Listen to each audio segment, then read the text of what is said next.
it's just great to have people around you like that.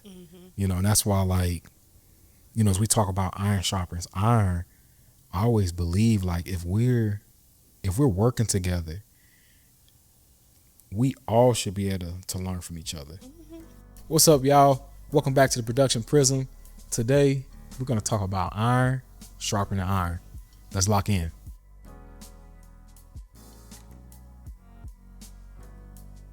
We all heard the phrase iron sharpens iron. Who is someone in your circle that constantly pushes you out of your comfort zone?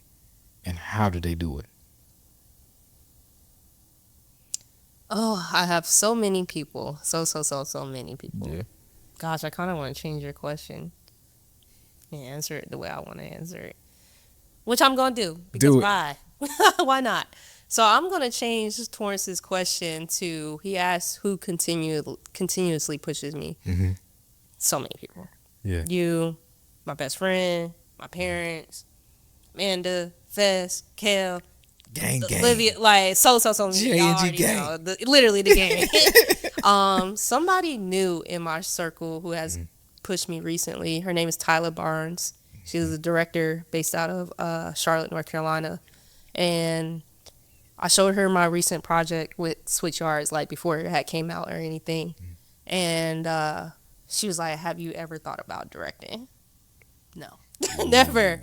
Granted, in a way, direct all the time, but never to the point where it's like I feel like putting it as title director. Yeah. But since she's said that, and since we've chatted here and there, it's really pushed me to start like figuring out my next big thing.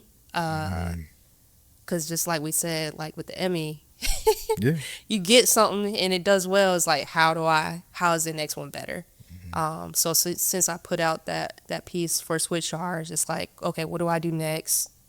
How do I make it better? And how do I bring it to the point where I am happy with it and it's just a new elevation of the work or the level that I'm at. So I just want to shout her out because more than she probably knows that I'm thinking back to like what would Tyler do, looking at her work or just other directors that I enjoy seeing their work and what they do. Even you, just how you ask questions on interviews is really inspiring to me. Like Torrance is a killer when it comes to answering or asking questions. I'm like, because I always feel like I'm in a rush, but you are even keel. Your pacing is great. So yeah, that's somebody I wanted to shout out. You as well, and like I said, the whole gang, everybody. Yeah, that's real. I'm gonna start it the same way that you did. Like everybody who Y'all know who y'all y'all are. know who y'all are. And also like the folks that I work alongside, I always consider y'all my crew. Like, because I don't really want. I wish it was a world that like I had billions of dollars and all of us can have our own share of billions of dollars and we do our work together as just our crew. Because that's how much I really enjoy working alongside, like all of y'all, even yourself. Like it's always something. We were just shooting. I was like, yo, I never thought to do that. Yeah.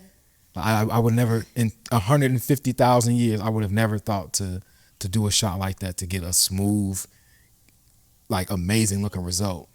And that's the type of people I like to have around me. But one person I really want to shout out. Her name is Angie Ange. She's the director of content over at WHUT.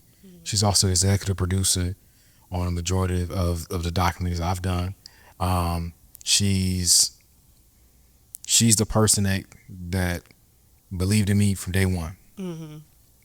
Yeah. And it's funny because when Ange first came to the station, I didn't know how to receive her.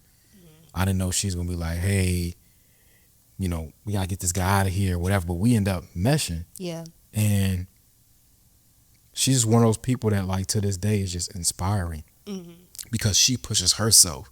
Yep. But also, it's like she just has this talent to know what works.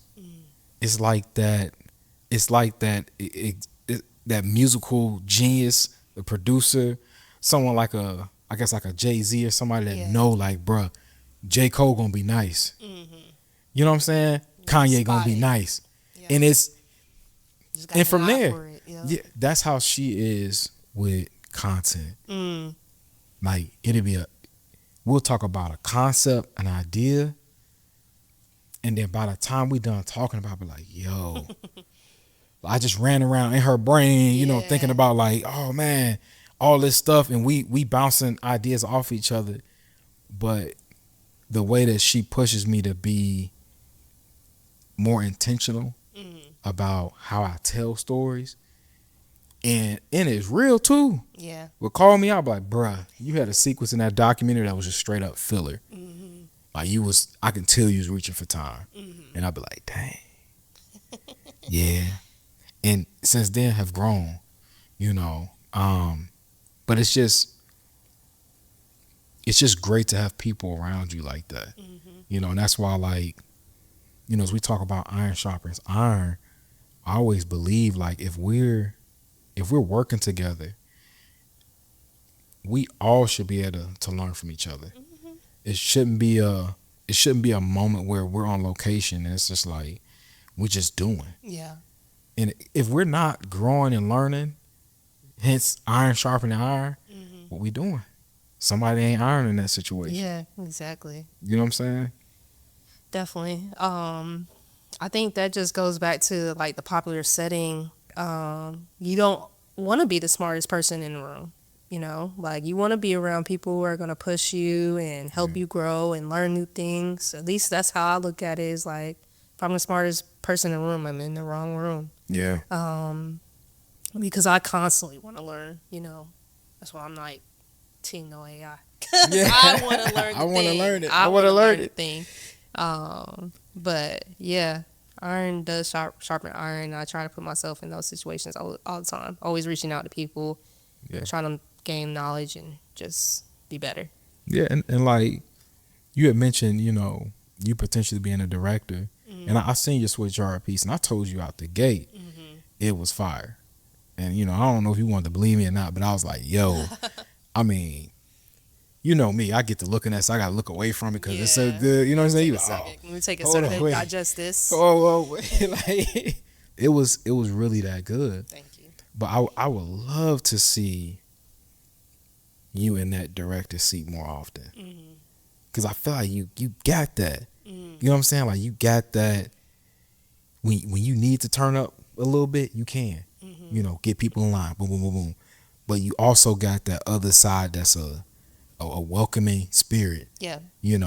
That is going to facilitate a lot of growth and development and stuff on a set, to the point where like whoever you working with, like it's gonna go crazy. Like, I mean, have you thought about even more about what your next piece will possibly be? I'm going way off topic. I'm sorry. I have. I actually don't want to talk about it. Right. Next time, just because I'm working on it still. Yeah. But do know, like, I am working towards a real project that I hope to be proud of, and hopefully other people enjoy to see. Put me on it. I'm trying. Tag me in. I'm trying to get this. Yeah. Trying to get the bills right. Yeah. Yeah. But yeah, I am working on some stuff, and that's actually a goal of mine. Yeah. Going into the rest of the year, is I want to maybe once a month, once every 2 months, try to put something out for me, by me. Do that. Fubu. With a couple friends. What's bias? Yeah, Yeah. So yeah, that's the goal. Yeah. No, I like that. I like that. With that mentality of you want to do some directing, has there been any sort of like constructive criticism that you receive that you really felt like, yeah, I'm gonna apply that? Gosh, honestly, not any that has been like, I don't know, like you really need to do this, like, and I think this will take it to the next thing. I think the biggest thing for me, well, and it's almost like it has nothing to do with the creative. It's more logistical. So I'll say Amanda, my good friend, has a lot of times told me to be better with my time. It's like, because I think things can be done quickly. Like, I'm not so much thinking like this is going to take this person 20 minutes to get the intro right. Like, it just took me. Like, I'm looking at everybody like they're a professional. When, let's just say, you get LeBron James in the room, you directed him to do something. He's a basketball player. He's not an actor. So it's like understanding that this is not a comfortable space for him. So you need to allow time for him to mess up and then eventually get it right. So just in that case, like, let's say I have a shoot and I'm thinking it's going to take 4 hours. Amanda, tell him 6. Yeah. So just, because I don't know, for some reason, that's just me, my personality. I don't like to take up too much of people's time. Yeah. Time is valuable. It is. That's how I like to look at it. But if I want myself not to be rushed, then I need to allow for things to happen naturally, which things take time. It does. And I mean, that is sound advice. Mm-hmm. Like, because even as a producer, when I first started off, like, it was taking too much time to do stuff. You know, and then now I'm a pusher. Yeah. I will push the hell out of a set. Yeah. Like, bruh, we need to be moving. You know what I'm saying? Yeah. Like, because like you said, the time That's thing is interesting because I don't feel that way. Well, because maybe because I'm crazier. Yeah, but you be moving. Yeah. Like, it ain't too many times I gotta be like, oh, Jalen, like, yo. I'm like, can you get up? Wrap up, let's go. But it be some cats like, hey, we get to the end of a gig and somebody sit down, like, bro, what you doing? I'm packing up. Why are we sitting, bro? I'm packing as we're going. Like, I get your feet hurt. We've been standing all day. I don't care, but it's time to go. Yeah.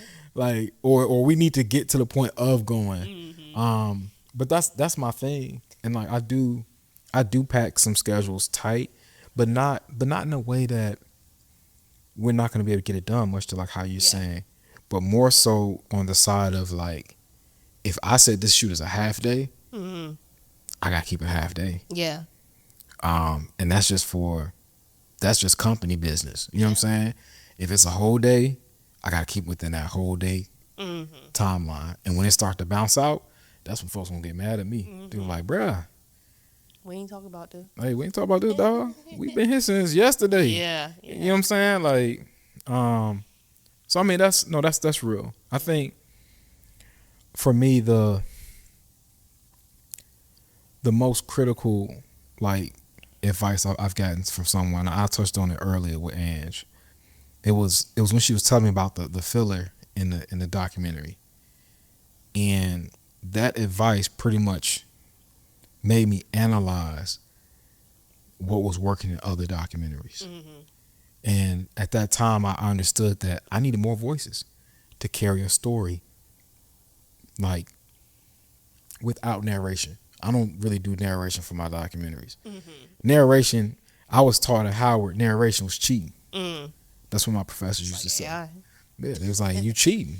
It was like, oh, so you ain't captured, so guess what? You just fire up your mic and you say what happened. Yeah. Corny. Now, I'm not saying that people that add narration to a piece that you're corny, but I'm saying, like, that's how I was taught. So when she had told me that, I was like, okay, well, how do I get to the point where I can fill a 30-minute piece? Yeah. And it was voices. I was like, oh, I need 5-6 voices. Gotcha. You know, and you know, it started working out, I think. We'll see. Yeah. So, I mean, I feel like I haven't put out the work for you to even tell me this, but if there is something that you think I could be better at as a director, I don't know. I don't know if you've seen enough for any constructive criticism feedback. Like, what would it even be? Not boost my head. Man, yeah, your head about to get boosted because I don't think I've seen enough of your work. I think I've only been on set with you one time as a director, and I would hate to take one time as that's what you do. Yeah, you know what I'm saying? Yeah. But I think that from the outside looking in, I don't have anything for you. Because the only thing that you've already mentioned was time. Yep. And that was the only time we was on location. It was just time. how much you squeeze into a location, how much you squeeze into a day. I think a lot of it as a director, you just got to understand what each role is doing or how much time they need to do it. Yeah. One thing I can't stand when I'm on location as a director producer, I can't stand the lighting department. I love them for what they do. But why does it take so long? Why does it take so long, dog? Yeah. Like, man, get whatever it is, put it up. We gotta shoot. Yeah. But to what they're doing is, it's invaluable. Like, once they get it set, you happy. Like, dang, He's right. you was right. Uzi. But no, I think you're, from what I've seen on the end products, I think you're a great director. Oh, thank you. Yeah. Working on it. Yeah. So now let's talk about the solo person. Let's say somebody's listening, they're a solo videographer, they deep into that lone wolf thing. You know, I get mine, me, myself, and I. What would you tell them about the importance of having a community around you that can help sharpen you as this sharpen iron conversation, you know? Yeah. In that, like, what would you tell them? Like, hey, these are the certain people you need to have in your community so that you grow. First of all, it gets more fun when you have more people around you. It's as cool as it may seem to be like, oh, I'm the only one who's doing it. I'm doing it all by myself. Yeah. You're going to have way more fun when you got some friends. Especially, that's the biggest thing. Find people you like to work with. Yeah. It's one thing to work with people who are talented, but like, these are long days, 8, 10, 12, sometimes 15 hours. So find people you enjoy working with. The product also gets better when you outsource.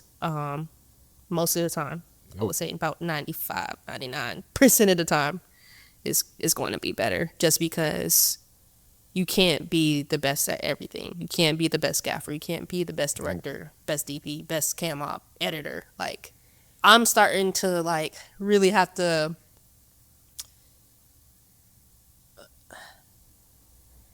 recognize myself, like, dang, I might need to start outsourcing some editing because I want this to look a certain way. And it's not that I don't do a good job, but I might not be the best at this technique that I really enjoy seeing. Yep. So, but when you start to bring other people in, the overall project becomes way better. Like, I can't light this scene the way this gaffer would, or I can't be as efficient as this AD is going to help me stay on schedule. Like, that might be the next biggest thing, like the big hire for me, is like, I need somebody to help me stay on schedule. First of all, I need enough time for the schedule. Yeah. But after that, I need somebody to help me stay on schedule.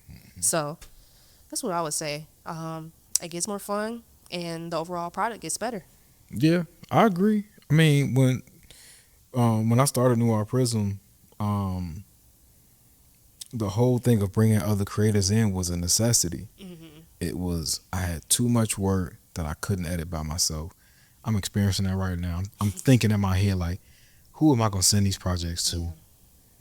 Because if not, somebody about to be mad at me. But out of necessity, and then out of that necessity, I told myself, like, my dad actually told me, he said, don't just hire people who want money. Hire people that want to build a relationship. They want to help you build something. And that's been a lot of who I worked with. Yep. Who I can see as friends. Like, you know, like It's not many people I like work with, I choose to work with, that aren't my friends. Exactly. Yeah. Exactly. Many, and then it's people that, hey, like, I've tried to work with or tried to bring into the fold and it just didn't work out. And I just don't call them anymore. And that's okay. That's all right. You just didn't fit in my community.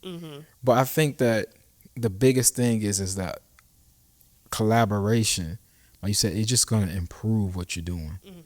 Even if that collaboration is, hey, can you just look at this project for me and tell me what you think? Yeah. Sometimes you need that. You know what I'm saying? I was also going to say, like, another point is just perspective. Like, I only have my own perspective. I don't have your perspective. How are you looking at this? The same thing we talked about recently with me going to New York and working on an all-woman set. Like, Yeah. you throw a guy in there, it's a different perspective. It's a different set. It's a whole different, different like, set.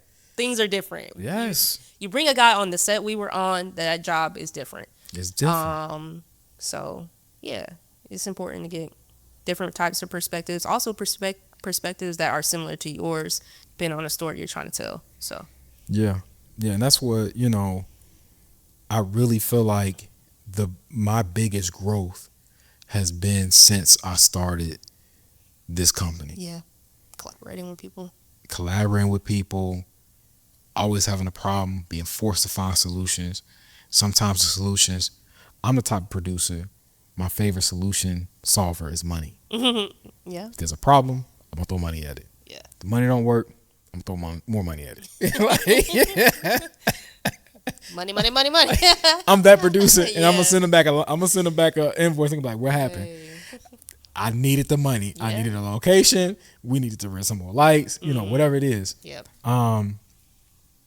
But what I'm saying is that I haven't had this type of growth and experience until I opened myself up to trusting other creators around me to help elevate my projects. Because if I never did this, I can probably go look at some of my projects before, I started working alongside people. They won't trash. Let me clarify that. Hold on. Because your boy was still shooting. Still shooting. Was like that. I did some stuff. It's only so much you can do alone, though. Yeah. It's only so much. Exactly. Like, you can't run if you want to have a 2-camera setup, it's better you have somebody actually operating. There's nothing... Until AI gets to the point where they can operate and follow, which I'm sure they can figure that out eventually. But I think it's gonna be cheaper for you to just hire. Yes, just hire homie over here rather than find the AI operating the camera, the coding. Yeah. So I tell clients all the time, they're like, "Yeah, 2 camera, I'm gonna have 2 people, because I'm one person. I can't see it. It might go off. Something happened with the other camera, bruh." Like, sure, can I do it?